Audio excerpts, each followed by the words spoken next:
Farouk, let's look at how we approached that game against DR Congo. We were outplayed. I would say in the last 5 years, I've never seen the Eagles play that badly for over 90 minutes. All of my life, not even last 5 years. Wow. All of my life, I've never seen a poorer Super Eagles than that. Yes, I missed the first half because I was in traffic, but immediately I got home, I switched on my TV and I was like, okay, here goes the game, because I was listening to commentary. But the commentators didn't do justice about what happened in the first half. But the second half, from the start of the whistle to the end of extra time, even to the end of penalties, it was all struggling as if we like somebody's sinking in water. And you are struggling for life, struggling for breath. And that's the reason I would say that it is our planning for this final phase has cost us. It didn't catch up with us in the first game. We escaped narrowly, because even the second half against Gabon, we struggle. I think here on the program, we said that why is it that the Super Eagles of Nigeria under Eric Chell struggles in every second half of every game? I think we mentioned that, and that played out again, in our first and second game on Sunday. But in the end, I think, like Bolu said, we deserve to be where we are now. Honestly, we don't deserve to be at the World Cup from the first phase to the lucky phase where we were, and we are outplayed by Congo. We are struggling. We could not do 3 passes together. The midfield, the gap between midfield and the defense was like hell and heaven. And we struggled all through the game. There are no words to describe it, but I'm just disappointed that how can a country way more than 200 million cannot produce 2 good midfielders, holding midfielders in the game. And when Wobi is not playing well, there's always a problem. And for me, Wobi is not our problem. He gave his best. But we just don't have that quality enough in the midfield. But beyond quality as well, too, I think we should be pitying Congo any time. But the biggest problem is that 24 hours window where our player failed to participate or prepare or train, so to speak. It's eventually caught up with us. Bolu, your thoughts on the Super Eagles, the quality of players we have in the team, because we were taken to the cleaners. As far as I'm concerned, it was a global embarrassment for Nigeria. I would have appreciated it more if we didn't make it to the playoffs. If this is all we would come to show the rest of the world, because we were completely decimated by DRC. Yes, they won by penalty. Well, one of the things I keep saying is preparation. Everyone will tell you, okay, it doesn't matter. These guys are professionals. They train where they are. If, let's say, Bolu doesn't train with this club for a week, I have a whole year to still train with them. My national team, if we don't train, the last time we were together was last month. I've had different ideologies. I've had different club inputs in my head. If I'm coming back to the national team, we need time to prep together again. Or like before the NFF will open the camp on Monday, they said this one opens from Sunday, especially for the coaching crew. Everybody come. Oh, I saw 1 or 2 players on Monday. I said, wow, these players can do it. Some came in on Tuesday when the game was on Thursday. Then that Tuesday that the game happened, there was no training. You cannot take away the importance of all this preparation. Then the extra 30 minutes they played against Gabon, really showed when they came on the field against the DR. So the first 2 minutes of the game, we got a goal, lock or fluke or whatever you call it, the goal came through. If only they had scored the cutback pass from Ademola Lookman, Chukwueze and the ran into it 2-0 would have calmed the nerves. But few minutes into the game, maybe from the 15th, 20th minute, you could see the tiredness. They were struggling to play. And I'm hearing people talk about, so are you saying if Osimhen is not there, even the first half, let me not say we're useless in the first. So when people are trying to play to, maybe because Osimhen, in the first half, I'm not even sure Osimhen had a shot. The entire team, they were poor. I don't think any player in DRC will start in Super Eagles team. That's why they keep saying it. If you bring 11 loggerheads together that play like a team, pack the most world-class players. If they don't play as a team, they will suffer. And that, it felt like I was watching prime Barcelona under Pep Guardiola against maybe Elche. That's what the extra time was worse. How they didn't score, I don't know, was amazing. They outsmarted, outplayed, out everything Nigeria. Then my coach, that's supposed to lead us to the World Cup, brought on a striker in the 77th minute, then 5 minutes to go in extra time. He removed him to bring in Chidozie Awazim. I don't understand that. I can't remember the last time Awazim played a competitive game for Nigeria. I didn't know what that sub was about.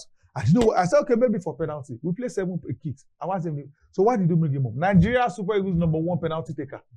He's the captain. Second. And he sat comfortable at the bench. And the coach was telling me after match, we gave our best. Myself, the players, that they should ask NSFF and NS, are they the ones that played? They have, those ones have, that problem is unique. Yes, it's true. But to now say we should put all the, it's you. You didn't give your best. If you gave your best, In fact, the only game Nigeria played well in these 12 matches was the Benin Republic game. Yes. DRC, we didn't play well in the 90 minutes. Yes. In regular time, that was a draw. It was extra time. We just woke up and boom, ginger. So yes, against Gabon. Only one in 12, and you're saying you gave your best. No, you didn't give your best. Unfortunately, many Nigerians are the ones to suffer. But believe me, Matthew, I don't think any of these players will ever go to the World Cup again. Yeah, absolutely. Iwobi has gone before, and I think Chukwueze was not there. No, Chukwueze was Aside not there. that, nobody in these guys there, will go, because Ekong as well. Yeah. What's his name? Osimhen will be 27 in December. Yeah. It means in 5 years he'll be 31, 32. And the incessant of injury of Victor Osimhen begin to ask. Farouk, let's talk about Victor Osimhen. His impact in this team. Why? Can't the Eagles play without a Victor Osimhen? If you saw all the games Victor Osimhen played with the team, we won in the qualifiers.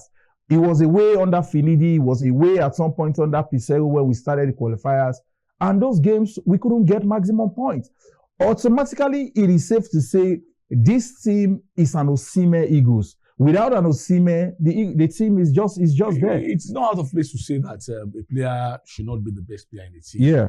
We have had that from time memorial. When it was Young Krelov, was the best player in the team. When it was Maradona's team, it was Maradona and other players. Yeah. But when it was about Pele as well too, and Ronaldo, Messi, they had their own team.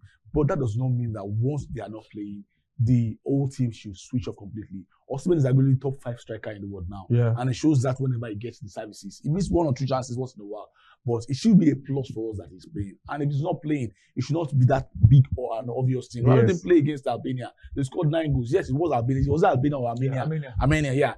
They scored 9 goals, but it wasn't about, rather playing or not playing. A lot of people try to call it that. But Osimhen, we know, is a great asset to Nigeria. But if he's not playing, then what happens to players like Arokodare, Ademola Lookman, the guy that scored the second goal, Adam Sako, and Chidera Juki, all of these guys? What exactly is happening to our team? I still feel that technically we are not sound. I listened to a radio show, I think during the midweek, what it was saying that Iwobi is not top 5 African midfielders in Africa now. I stand to be corrected. Yeah. I watch Iwobi week in, week out in the Premier League with Fulham. Honestly, what he does in that team is something that I still wonder how he feels to replicate that in national team. That's where you know that we have a big issue. Senegal during the midweek, Wallop in African team, how many goals to not get? Can the Super Eagles do that against Kenya? It just shows that it is about technicality. We don't have it. And I also want to ask NFF, what exactly is the job of Austin Oguavon as the technical director of the team? It's a failure. 4 years ago, we failed to qualify. Yeah. In fact, he was one in charge of the 2 games against Ghana. He failed at that. He resumed back to his position, and still in that position, we have failed to qualify again. Then a lot of changes needs to be done in that position. Yes, talking about changes that needs to be done administratively.